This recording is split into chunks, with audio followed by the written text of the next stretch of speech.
Imagine what it looks like when you have an empirical logical engineer and you give them some actual paranormal experiences. If you've ever been around an engineer, you know that if it's not logical, if they can't equate it, if they can't throw it on a whiteboard, then it just doesn't exist, right? It doesn't compute. And that's just how, their brain works, and that's fine. But throw in somebody like me, who is a psychic and has been speaking, to the spirit world and getting messages from ghosts and things like that all of my life. Well, it makes kind of a mixed match pair, doesn't it? So my husband and I had just started dating, and I was at his house, and I was on his bed. I don't know where he was at the time, but I heard this thump, thump, thump, right, come down the hall, and I felt the bed shake, and I turned around and looked to see this cat turn around, curl up, lay down, and disappear. Well, this happened 3 times, and I'm like, okay, there's something to this. So I went to him, and I'm like, so, future husband, right? Not that. Anyway, yeah, like, I see this cat in your house. And I explained to him that it was an orange tabby cat. It was a large cat. I mean, this was like probably like 20 pounds worth of cat, right? It was enough to make the bed bounce.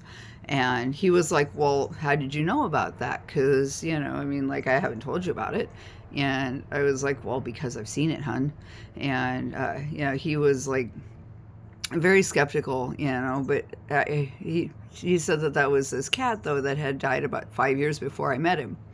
And I'm like, okay, well, that explains some things. Your cat's here. It's just doing what cats do.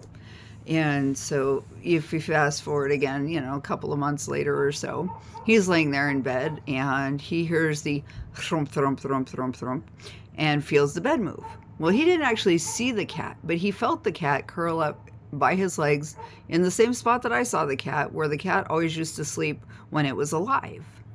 And that was kind of an eye opening experience for him. He hadn't ever had a paranormal experience before. And I really think that having me around, and trying to kind of get him to open his eyes a little bit helped him to actually experience this. So eventually, he and I joined a paranormal team together, and we worked on that paranormal team for 4 years. We traveled all around the state of Colorado, and he got to experience things that really opened his eyes with regards to the paranormal world. So if you take this logical, skeptical, empirical person, and you start opening up their world, it was a real eye opener for him. And we had a lot of really great experiences on the paranormal team. He was more, the empirical person who, ran, the equipment and that kind of stuff, and like organized everything and whatnot. And I'm the psychic who, got to experience the paranormal side of the stories. Anyway, so I'll be doing more videos about the stories, the experience that we had on the paranormal team, the different places and locations we went and stuff here very soon, and I think you're really going to love those. But anyway, if you've had any experiences like this, maybe with an animal or a friend or somebody, that you were really skeptical, but all of a sudden, your eyes were open and maybe you saw something you weren't expecting, leave me a comment. I'd love to hear your story. Like and subscribe to this channel. Help me keep the content growing. And buy the Cat Council a treat if you feel so inclined. I'll be back again soon, and you have a good day. Bye.